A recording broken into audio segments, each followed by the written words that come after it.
오징어 수사로 부를 축적하는 거. 직권범죄 합산 단장이 김영준이었어요. 그래서 불러다가 선정부장이라고 하고 수사를 같이 좀 도와달라고 요청했을 때 주식시장에 있는 사람들이 구속되면 검사실에서 주식 투자시키고 있어요.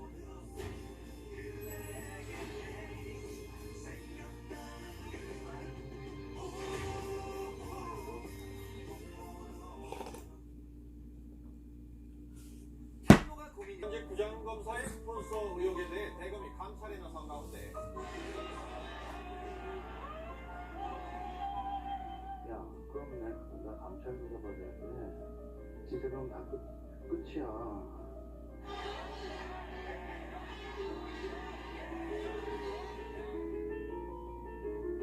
금품과 향유를 제공하는 이른바 스폰서 역할을 해왔다고.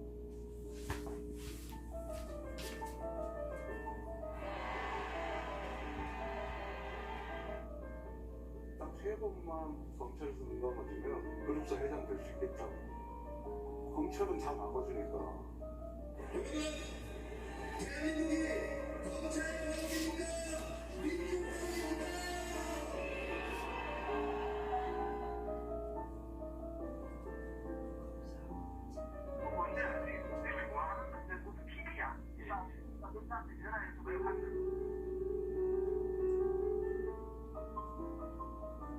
목숨을 걸어서라도 지키려고 하는 것은 소위 애국 이런 것이 아니야. 진실이야.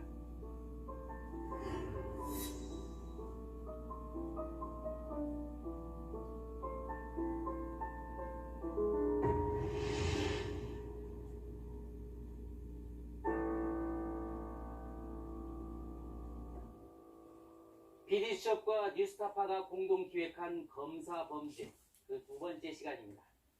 지난주 저희는 한 부장검사의 고교 동창 스폰서 사건을 방송했습니다.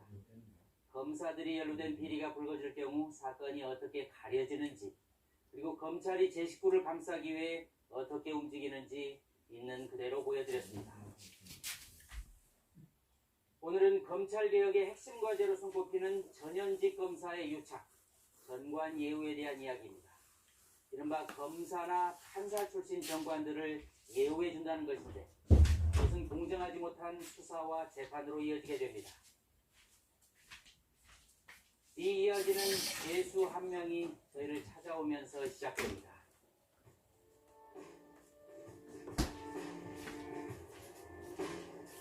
지난해 12월 한 시민이 검사의 비리를 제보했습니다.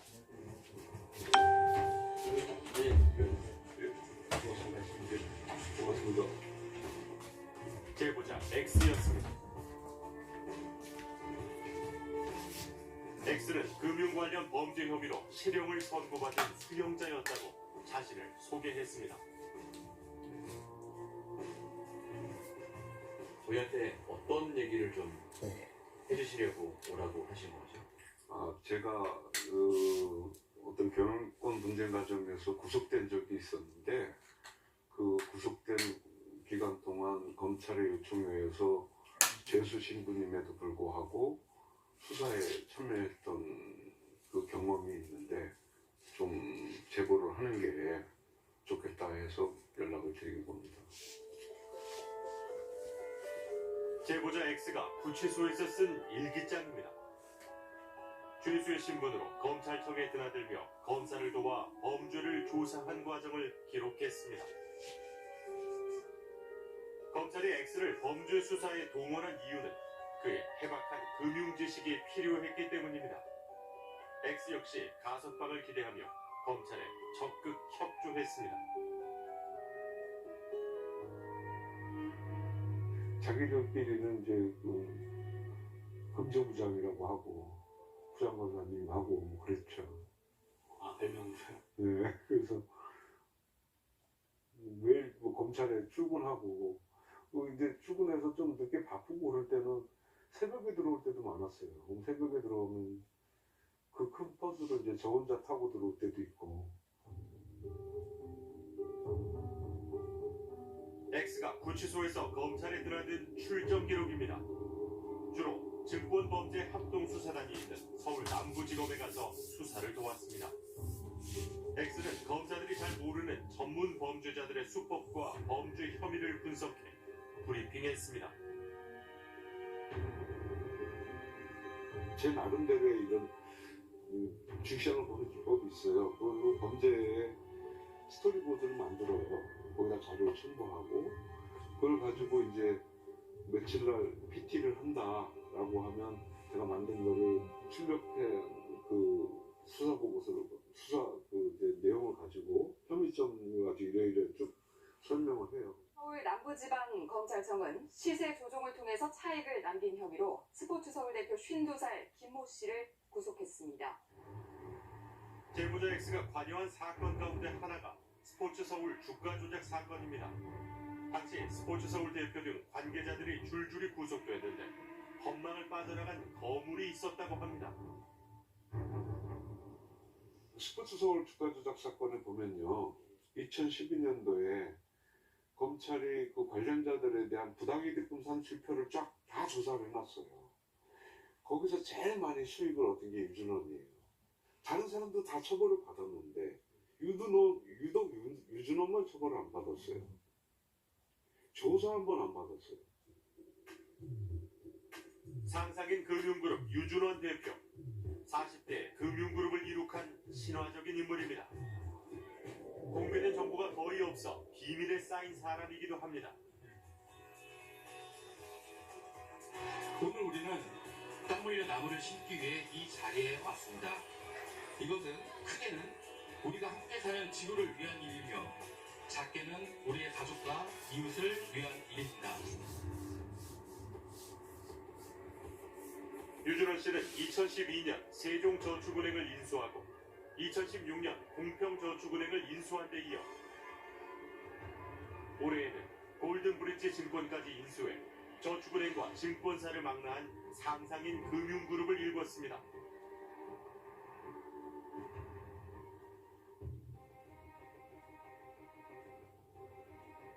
유준원 씨는 2019년 한국의 주식 부자 106위에 오른 갑부이기도 합니다.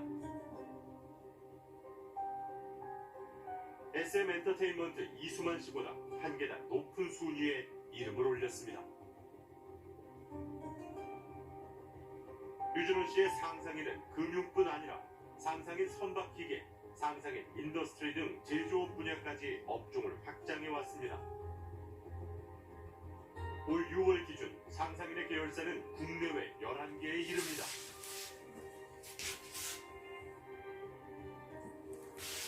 정경심 교수가 투자한 사모펀드에도 상상인 저축은행이 등장합니다. 상상인 저축은행은 2차 전지펀드 WFM의 주식을 담보로 거액을 대출하고 코링크 PE 관계사에 근질권을 설정하기도 했습니다. 하지만 이와 관련해 유준원 씨는 검찰 수사를 받지 않은 것으로 알려지고 있습니다. 스포츠서울 주가 조작 사건이 일어난 2012년 유준원 씨는 텍셀넷컴의 대표였습니다. 2012년 5월 한 법무법인 사무실에 전문가들이 모였습니다. 스포츠서울 전무 손모 씨와 변호사 이모 씨, 주식브로커 김모 씨, 그리고 유준원 씨였습니다. 유준원 씨의 역할은 소위 전주 투자자였다고 합니다. 필요한 사람이 전주 돈을 시비한다 그래서 네네. 데리고 왔다. 저희 그 정도만 저는 알고 있었어요. 그래서 그 당시 기록상 유준원이 뭐 중요한 인물인지 잘 몰라. 세금을 기술은행인가? 아마 그 사주라고 들었었는데 네네. 나중에 알았습니다. 나중에 저도. 검찰 조사에서 브로커 김 씨는 이날 회의에서 유준원 씨에게 워런트, 즉 주식 인수권을 살 것을 권했다고 진술했습니다. 저는 유준원에게 스포츠 서울 주가는 670원 정도이고 워런트 행사 가격은 520원이다. 그리고 스포츠 서울에서는 이영희 관련 한류 사업을 한다고 한다. 절대 손해는 안 본다라고 말을 하였고 유준원이 승낙하여 인수하게 되었습니다. 검찰 조사에서 스포츠서울 손전무는 유준호 씨와 수익을 배분하는 문제까지 논의했다고 진술했습니다. 저는 김 및 유준원에게 회사가 좋아질 것이다. 전환을 하려면 빨리 하는 것이 좋을 것 같다. 수익금 배분 방식에 대하여 투자자 50%, 워런트 소지자 50%씩을 배분한다라는 이야기를 했습니다. 결국 유준호 씨는 6천만 원을 투자해 스포츠서울의 워런트, 즉 주식 인수권을 샀습니다. 이어 10억 원을 투자해 스포츠서울 주식 200만 주를 사들였습니다. 그즈음 스포츠서울 손전무 등은 한류를 이용해 주가 띄우기에 나섰습니다.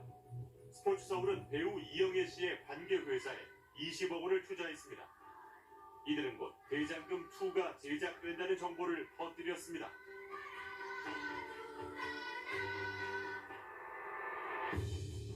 당시 박근혜 대선 후보도 활용했습니다. 스포츠서울은 박근혜 후보의 외곽 조직인 한누리포럼 이모 공동대표를 사회이사로 영입했습니다. 시장에는 박근혜 후보 후원 회장이 스포츠서울에 영입됐다고 부풀려 소개됐습니다. 이른바 주포라고 부르는 주가 조종 세력도 가세했습니다. 투자 분석가 최모 씨가 스포츠서울 주가를 올리기 위한 주포 역할을 맡았습니다. 증권방송과 캠프에서 최로부터 스포츠서울이 투자한 이영애 남편 운영의 릴스에서 곧 대장금2 드라마를 찍을 예정이며 스포츠서울 주가는 최소한 3,000원 이상으로 상승할 것이다라는 취지의 말을 듣고 1,400원 내지 1,500원대에서 약 3억 원 상당을 투자하였음. 호재를 잇따라 발표하면서 주가가 움직이기 시작했습니다. 주당 600원에서 700원 사이를 오가던 주가가 6월 들어서 1930원까지 뛰었습니다. 무려 3배나 오른 것입니다.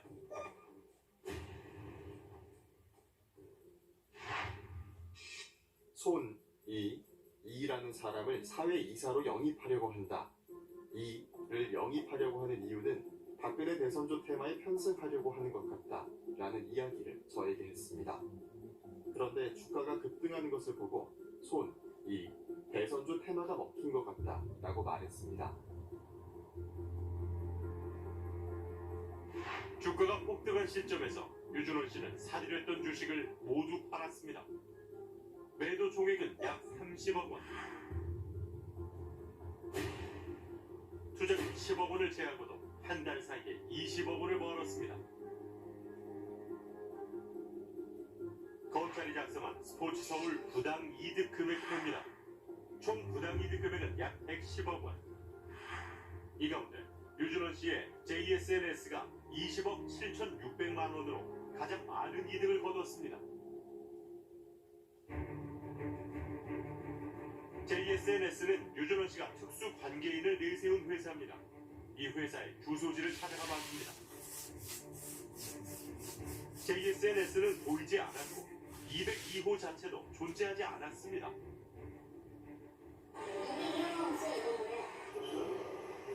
이게 200시간.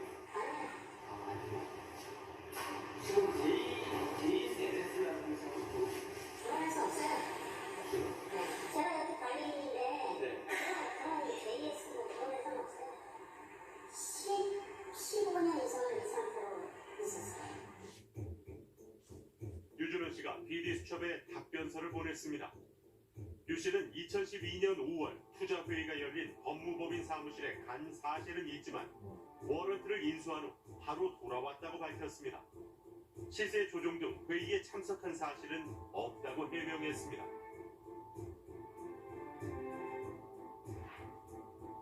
유준원 씨 등이 주식을 팔아 이익을 실현한 후 스포츠서울 주가는 폭락했습니다. 8월에는 다시 주당 600원에서 700원까지 떨어졌습니다. 멋모르고 폭등 장세에 따라붙었던 개미 투자자들이 큰 손실을 떠안았습니다. 저는 위 스포츠 서울 추천으로 총 합계 2억 4천만 원 상당을 구입하였습니다. 그런데 위 주식이 결국 2달 만에 500원대까지 추락하였습니다만 최, 은 위 주식이 700원대로 떨어질 때까지 팔지 말라고 거듭 종용하였습니다. 총 1억 원의 손해를 본 것입니다. 2014년 제보자 X의 진정으로 검찰이 스포츠서울 수사를 시작했습니다. 1심에서 이모 변호사는 징역 4년, 손정모와 브로커 김씨는 징역 1년 6월을 선고받았습니다. 하지만 가장 많은 이득을 본 유준원 씨는 아무런 처벌도 받지 않았습니다. 어떻게 주가를 올린다라고도 얘기를 듣고, 또 그럼 주가에서 올려서 차익을 어떻게 나누자, 이런 얘기를 다 이 검찰 조사상 나와 있는 거예요. 그러면 공범인 거예요. 그리고 다른 사람들도 다 그 워런트 분배 회의에 참여했다는 게 가장 어떻게 보면 핵심적인 공모 혐의로 다 기소됐어요. 유일하게 유준원만 조사조차 받지 않은 거죠. 스포츠 서울 주가 조작 사건을 수사한 곳은 서울 남부지검입니다. 왜 유준원 씨를 조사하지 않았는지 물었습니다. 만약 그 당시에 그 유준원이 만약 진짜 공범이고 직접적인 배우라면 유준원에 대해서 그 후로 얘기를 더 했어야 된다. 그래서 자기가 뭐 유준원을 특별히 봐줄 것도 없었고, 공범들이 유준원 씨를 언급하지 않았기 때문에 더 이상 수사하지 않았다는 것입니다. 사실인지 스포츠 서울 사건 검찰 수사 기록을 분석했습니다. 유준원이란 이름이 무려 147번이나 등장했습니다. 담당 검사도 투자자인 유준원 씨의 존재를 알고 있었습니다. 공범자들에게 유 씨의 시세 조종 사실을 알았는지 질문까지 했습니다. 피의자의 전주 유준원도 스포츠 서울 시세 조종이 이루어지고 있다는 점을 알았을 것으로 보이는데 어떤가요? 몰랐습니다.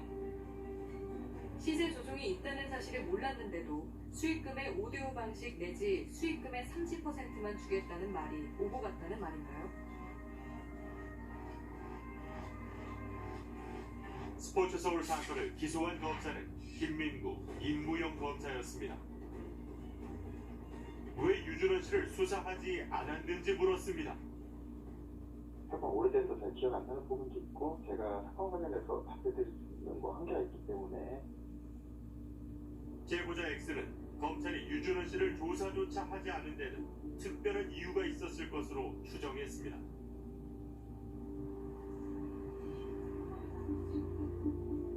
(2016년) 김영준 부장검사의 스폰서 의혹이 불거진 후 제보자 X는 교도소에서 다음과 같은 일기를 썼습니다.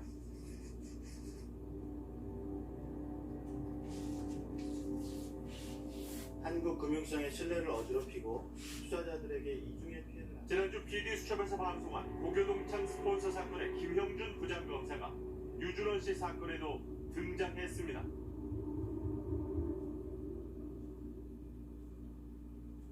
증권가에는 이런 속설이 있습니다. 주가 조작 사건의 주범은 주가 조작을 통해 가장 큰 이익을 본 사람이다. 스포츠 서울 주가 조작 사건 관계자들은 시세를 조작한 혐의로 기소되어 처벌받았습니다. 속설대로라면 이 사건에서 가장 큰 이익을 본 사람, 즉 유준원 대표가 가장 큰 의심을 받게 됩니다. 하지만 유 대표는 수사는커녕 소환조차 받지 않았습니다. 스포츠 서울 주가 조작 사건을 모의했던 회의에 유 대표 자신은 참가하지 않았다고 주장하고 있습니다. 하지만 그 주장의 사실 여부가 명확하지 않은데 검찰이 수사까지 하지 않은 이유는 무엇일까요? 우리는 그의 뒤에 있는 전관, 즉 검찰 출신 변호사를 주목하지 않을 수 없습니다.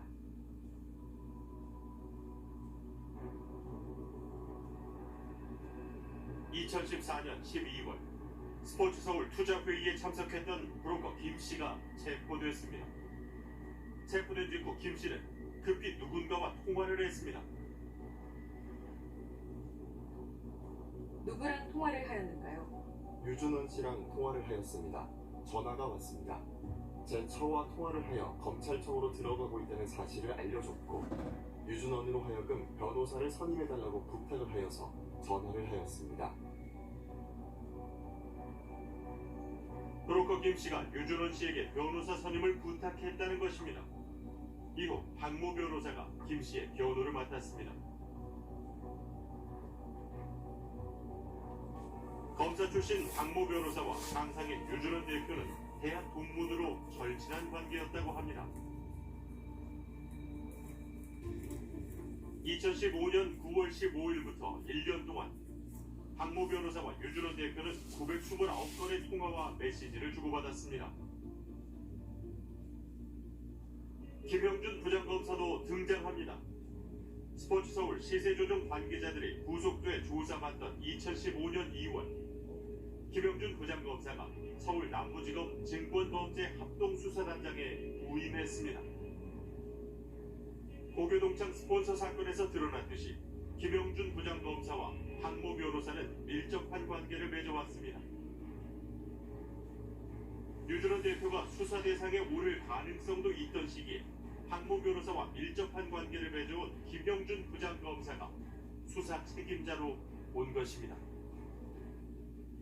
유준원의 배경은 그 박이 있었죠. 박하고 유준원은 시장에서는 형제라고 알려져 있어요. 그 형제라고. 그럼에도 한 번도 조사를 안 해요. 그리고 유준원, 그리고 그 당시 그 전부터 유준원과 박은 늘 같이 움직여요. 스포츠서울 주가 조작 사건이 한참 피크가 되고 기소될 당시가 김영준 부장검사가 그 결재권자였잖아요. 증권범죄 합단 단장. 2016년 고교동창 스폰서 사건이 불거졌습니다. 김영준 부장검사에게 최대의 위기가 닥쳤습니다. 야, 너 문서에다 써놓은 건 뭐야? 야, 그러면 나 감찰 조사 받아야 돼. 친구 죽는 거 보고 싶어서 그래? 이때 박모 변호사가 나섰습니다. 박 변호사는 김영준 부장검사의 내연녀 K씨를 만나 입단속을 하는 등 뒷수습을 했습니다. 2016년 4월경 박 변호사가 다원에 왔는데 그날 박 변호사가 저한테 말하기를 너도 알지? 김 그 친구한테 무슨 일이 생겼는데 형준이가 관여돼서 좀 곤란해질 것 같다. 그러니까 당분간 형준이하고 연락하지 말고 무슨 일 있으면 나한테 연락해줘. 모르는 번호는 절대 받지 말아라. 라는 취지로 말하고 갔어요. 박모 변호사는 김영준 부장검사가 스폰서 김씨에게 받았던 돈 1,500만 원을 되돌려주는 역할도 했습니다. 스폰서 김씨가 김영준 부장검사의 비위 사실을 언론에 제보한 후 한때 의뢰인이던 김씨의 휴대전화 번호를 검찰에 넘기기도 했습니다. 스폰서 김씨는 이 때문에 체포됐습니다. 대한변호사협회는 박모 변호사에 대해 과태료 300만 원의 징계를 내렸습니다. 박모 변호사가 김영준 부장검사의 뒤치다거리를 한 데는 그만한 이유가 있었다고 합니다. 스폰서 김씨가 김 검사와 나눴다는 내부합니다. 김현장에도 너 친한 변호사 많은데 왜 옷 벗은 지 10년이나 된 박을 자꾸 전면에 내세워 일처리를 하려고 하냐? 걔 주식도 많이 돌리고 함께 엮인 게 있으니 적극적으로 나설 수밖에 없어. 내 말 들어. 무슨 주식을 돌리는데? 걔 주식해서 돈을 좀 만졌는데 문제가 좀 있거든. 지금은 내 말 들을 수밖에 없어. 그런데 이런 일 처리는 잘해. 베스트야. 박모 변호사는 무슨 약점이라도 잡혔던 것일까? 2015년 금융위원회에 박모 변호사의 비리를 담은 진정서가 제출됐습니다. 박모 변호사가 사실상 대주주인 서울리거의 주식 대량 보유 보고 의무를 4회 위반하고 코필드의 주식 대량 보유 보고 의무를 5회 위반하고 CTL의 주식 대량 보유 보고 의무를 19회 위반하고 라이브플렉스의 미공개 정보를 이용해 주식 거래를 했다는 제보였습니다.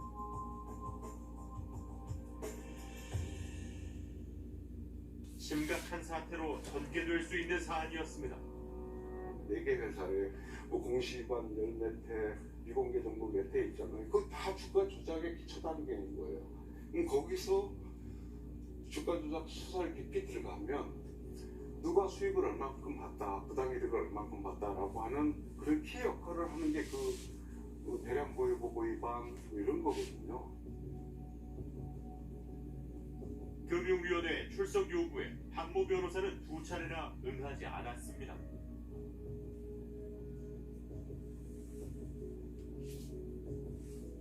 금융위원회는 박모 변호사 사건을 대검에 넘겼고 대검은 이 사건을 서울 남부지검에 보냈습니다.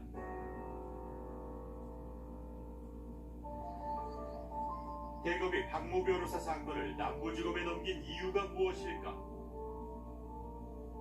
대검은 금융감독원 통보 사건은 특별한 사정이 없는 한 금융범죄 중점검찰청인 서울 남부지검으로 이첩한다고 밝혔습니다. 당시 서울 남부지검 증권범죄 합동수사단장인 김형준 부장검사였습니다. 이 무렵 박모 변호사는 김형준 부장검사에게 여러 차례 향응을 베푼 정황이 있습니다. 김형준 부장검사에 대해 이어 K씨의 진술입니다. 박 변호사는 언제부터 봤는가요? 제가 8월 바에서 일할 때 김영준과 같이 와서 알게 되었고 그 이후에 JNL에서 제가 있었던 2015년 1월에서 2015년 5월경까지 6번에서 7번 박 변호사와 김형준이 함께 왔어요. 그리고 이후 다원에서 2015년 3월에서 2015년 8월 사이 박 변호사와 김형준이 함께 온 것을 제가 본 것만 3번 정도 됩니다. 술값은 누가 계산하였는가요? 박 변호사가 계산했어요. 2명이서 양주 1병을 마시고 여자 종업원 2명에 대한 테이블 페이를 지급하면 약 120만 원에서 130만 원 정도 나온다고 들었어요. 이 무렵 김형준 부장검사와 박모 변호사가 얼마나 밀접한 관계를 유지했는지 통화 내역으로도 짐작할 수 있습니다. 2015년 9월 15일부터 2016년 9월 15일까지 1년 동안 두 사람은 380회의 연락을 주고받았습니다. 박모 변호사의 사건이 금융위원회에서 검찰에 이첩되기 전후인 2015년 9월부터 11월 사이 석 달 동안에만 10번의 통화와 27번의 메시지를 주고받았습니다. 민감한 시기에 검찰 수사 책임자와 피의자가 수십 차례 연락을 주고받은 것입니다. 박모 변호사는 남부지검의 조사를 받으러 간 2016년 1월 12일에도 김형준 부장검사와 3차례 연락했습니다. 대검 감찰팀도 박모 변호사에게 통화한 이유를 추궁했습니다.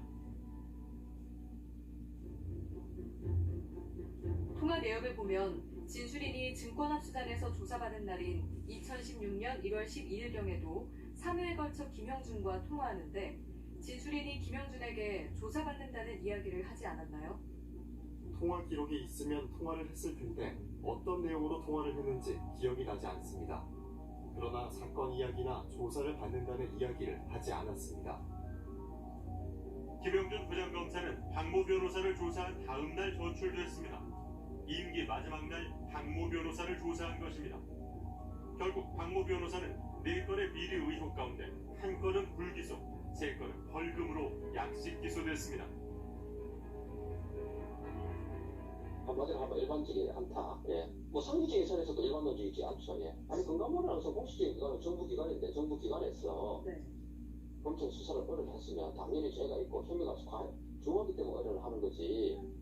그 나름대로 국가기관에서 심의도 하고 나름대로 판단도 한 상태에서 자체적으로 징계라든지 표현을 하지 않고 검찰에 의뢰를 했는데 기소조차 안 한다는 것은 일반론적이 않죠. 여기서 벌금 1,000만 원이 끝났다는 거는 이 범죄에 대해서 그냥 면죄부 준 거예요. 일반 주가 조작 사건에는요, 이거 하나만 해도 기소해서 구속되는 경우가 있어요. 법무법인을 통해 박모 변호사에게 취재를 요청했지만 연락이 닿지 않았습니다. 박 변호사를 찾아갔습니다. 저희는 이제 뉴스타파랑 TV수첩 지금 안 사시는데 늦게 들어오죠. 지금 저 신발을 아니 신발은 저는 여러 켤레예요. 박모 변호사가 내용 증명서를 보냈습니다. 박 변호사는 검찰이 자신을 봐준 것이 아니라고 주장했습니다. 검찰이 자신에 대해 불기소 처분과 벌금형의 약식 명령을 내린 데는 합당한 이유가 있었다는 것입니다.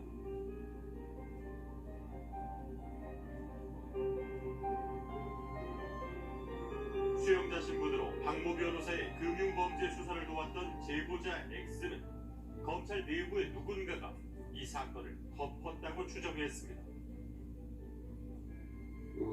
금융범죄나 이런 부분요. 왜냐하면 일반인들도 인식하기 힘들잖아요. 기자들도 인식하기 힘들어요. 금융범죄 사건은. 그러니까 덮기 너무 좋은 거예요. 검사 수사 방식은 두 가지잖아요. 죽이려고 하는 방식도 있고 덮으려고 하는 방식이 있어요. 죽이려고 하는 방식으로 명성을 얻는 거고 덮으려고 하는 방식으로 부를 축적하는 거죠.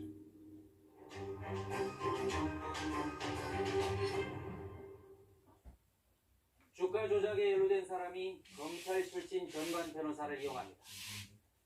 전관 변호사는 부장검사가 스폰서 의혹에 휩싸이자 사건 은폐 과정에 참여합니다.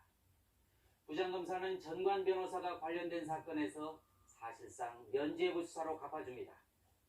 실타래처럼 이어지는 공생관계가 도대체 어디가 끝인지 모를 정도입니다. 전직 검사와 현직 검사의 유착 의혹은 여기에 그치지 않았습니다. 검사 출신 변호사는 검찰 조사를 앞두고 전방위 로비를 한 정황이 드러났습니다. 무려 22명의 현직 검사와 통화를 한 사실도 취재 과정에서 밝혀졌습니다. 통화를 한 검사 중에는 박근혜 정부의 청와대 파견 검사 등 이른바 힘있는 검사들이 포진해 있었습니다. 2015년 박모 변호사는 4가지 비리 혐의로 검찰 조사를 앞두고 있었습니다. 그는 어떻게 대응했을까요? 우리는 2015년 9월 15일부터 2016년 9월 15일까지 1년 동안에 박모 변호사의 휴대전화 통화 내역을 입수했습니다. 그런 뒤 간부를 포함한 검사 1000여 명의 휴대전화 번호를 입수해 박모 변호사의 통화 내역과 일일이 대조해봤습니다. 현직 검사 22명이 박모 변호사와 통화한 것으로 파악됐습니다. 가장 많은 통화를 한 사람은 서울 남부지검 증권범죄 합동수사단장 김형준 부장검사 202차례나 통화했습니다. 그 다음이 수원지검 안양지청장 전형근 169회, 서울중앙지검 첨단범죄수사 1부장을 지낸 손영배 부장검사와는 124회 통화했습니다. 검찰 요직에 이른바 힘있는 검사들의 이름이 속속 드러났습니다. 박근혜 정부 당시 청와대 민정수석실에 근무한 주진우 행정관이 그중 하나입니다. 주진우 검사는 2015년 9월부터 이듬해 4월까지 약 200여일 동안 78회, 2, 3일에 한 번 연락했습니다. 청와대 행정관이 금융위원회와 검찰 조사를 받던 비리 혐의자와 수십 차례 통화를 한 이유는 무엇일까요? 박 변호사 건과 관련해서 좀 여쭙고 싶어서 전화를 드렸어요. 그런 전화는 드렸습니다. 문자를 보낸 후 주진우 전 검사를 찾아갔습니다.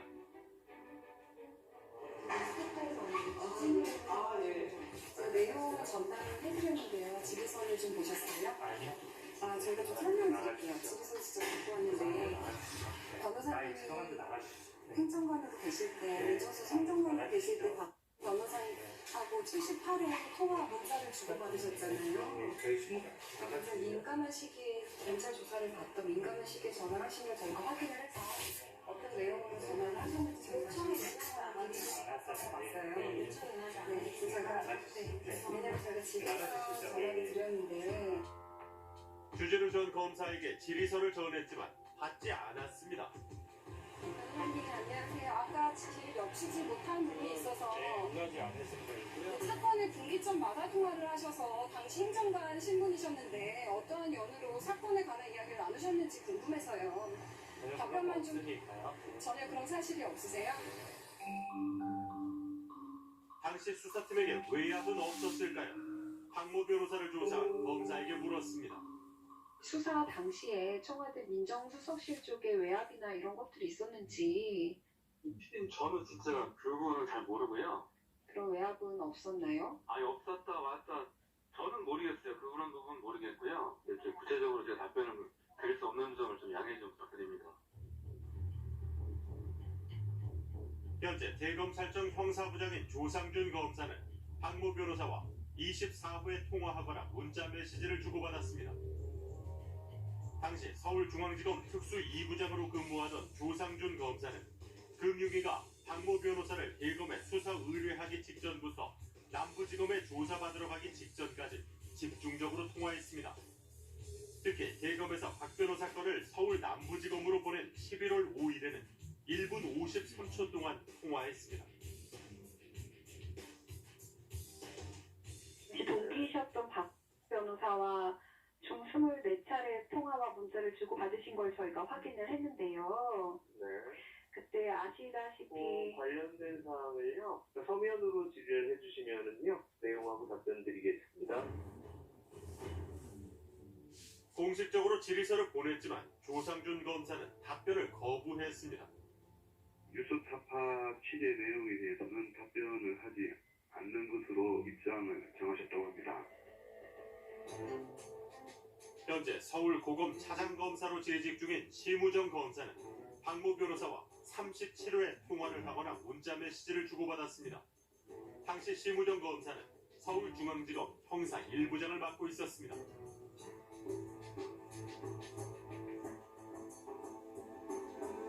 박 변호사와 37차례에 걸쳐서 통화 문자를 주고받으셨는데요. 나중에 정식으로 뭐 찾아오시던지 좀 그렇게 해주세요. 전화를 하지 마시고요. 심우정 검사는 박모 변호사 사건과 관련해 통화하거나 접촉한 적이 전혀 없다는 내용의 문자 메시지를 보냈습니다.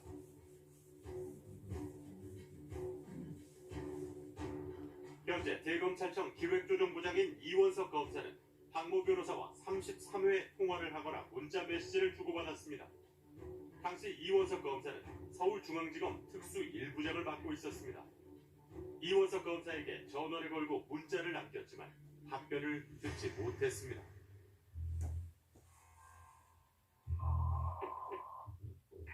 박모 변호사가 검찰 조사를 받기 전후에 현직 검사들과 집중적으로 통화한 기록은 이들 사이의 유착 관계를 의심하게 합니다.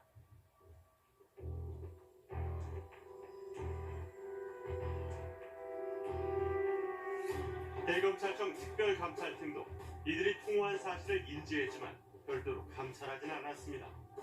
대검은 사건의 처리 과정에서 특별한 문제가 없었고 수사 무마 정황이 발견되지 않아 박모 변호사와 통화한 검사들에 대한 감찰을 진행하지 않았다고 답변했습니다.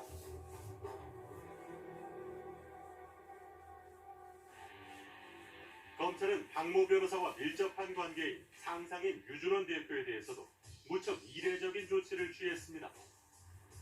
지난해 2월 유준원 대표는 골든브릿지 증권사 인수에 뛰어들었습니다. 그런데 금융위원회에서 유준원 씨의 대주주 자격 요건을 심사하던 중 문제가 생겼습니다. 유준원 대표가 미공개 정보를 이용한 주식 거래에 연루된 의혹이 제기된 것입니다. 2016년 유준원 대표는 대리인을 통해 모다 주식 약 4억 원어치를 사들였습니다.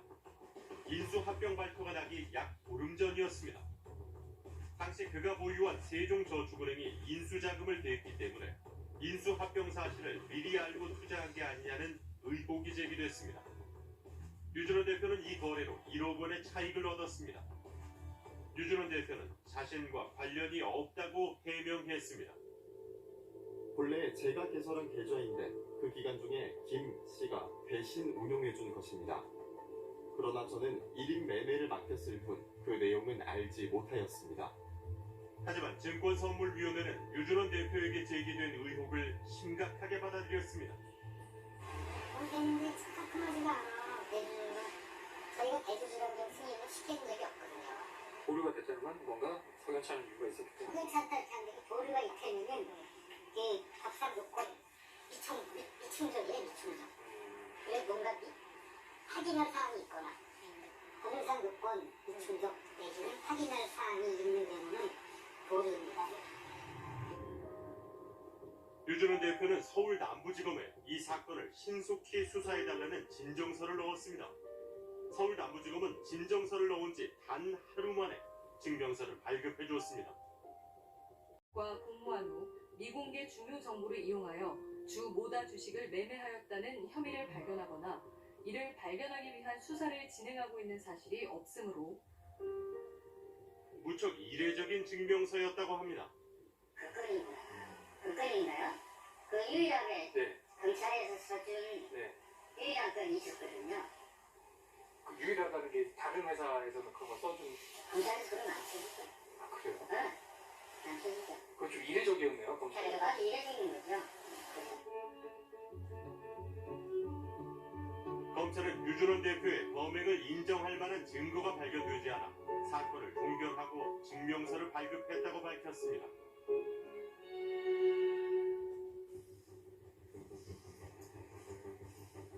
당시 검찰은 유준원 씨를 단 한 번도 소환해 조사하지 않았습니다.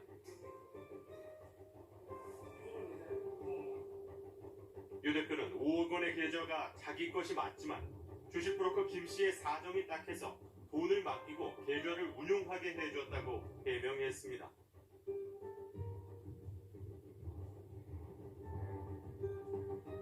유준원 대표는 마침내 증권사 인수를 승인받았습니다. 검찰이 발급해준 증명서가 결정적인 역할을 했습니다.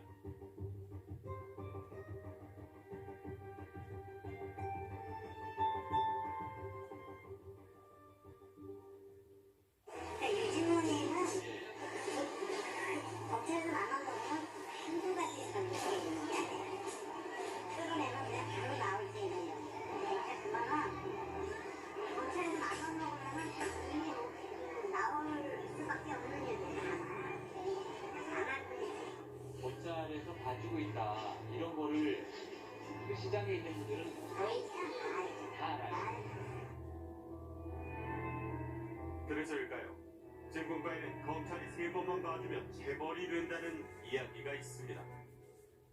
검사가 검찰개혁을 반대하는 가장 근본적인 이유는 그 정관 시장을 놓지 않으려고 하는 거죠. 왜냐하면 일반 형사부 사건 같은 경우에는 수임료가 싸요. 그죠? 뭐 몇백만 원. 또 때로는 국선 변호인 제도가 나름 잘 되어 있기 때문에 수임료 시장, 법조 시장 측면에서 본다면 버릴 수 있는 시장이죠. 일반 형사사건 시장은. 근데 금저구, 특수부 이런 사건들은 정은호 사건 때 잘 보셨다시피 변호사 선임료 50억 하잖아요. 최소 출발이 일반 형사사건의 몇 배, 몇십 배예요. 검사 출신 정관들 입장에서는 놓칠 수 없는 시장인 거죠. 합법과 불법의 경계가 애매한 자본시장을 지배하는 것은 자본의 논리가 아니라 전현직 검사들의 힘이라는 것입니다. 사업가는 게 두렵지 않아. 왜 변호사가 된다고. 그렇고 변호사는 검사를 안 갖다 있거든. 그러면 주식으로 줘. 검사한테. 검사도 주고 변호사도 주고 다 하는 거리 안 하지. 내가 문제 싶다 여기서 전관, 즉 검사 출신 변호사와 현직 검사의 유착이 검찰개혁의 최대 과제로 떠오르는 이유입니다.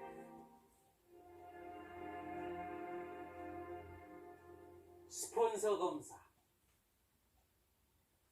떡값 검사, 룸살롱 검사, 정치 검사, 이른바 검찰의 치부를 드러내는 숱한 말들이 있습니다. 저희가 만난 검사들도 여기서 크게 벗어나지 않았습니다. 우리는 취재 과정에서 이게 단순히 검사 한두 명의 일탈이 아니라 검찰 조직에 깊이 배어있는 구조적 문제라고 느꼈습니다. 검찰은 스스로 사회 정의의 수호자라고 자부해왔습니다.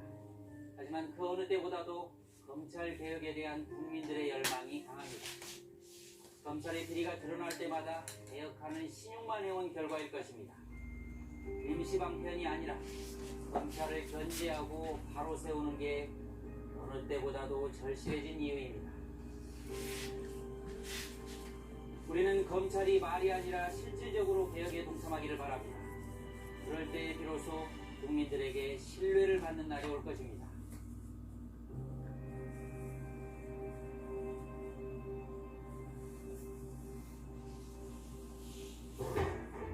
PD수첩에서는 고등학교 축구부에서 폭력, 금품 요구 등의 부당한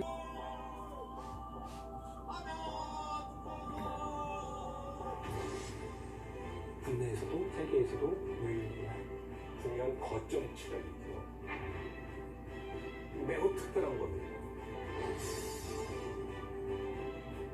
그 위에다가 삐쭈가리로 레고랜드를 만들어가지고 돈을 벌기 위해서. 학제, 이 문화재계와 개발 압력으로부터 속절없이 당했다.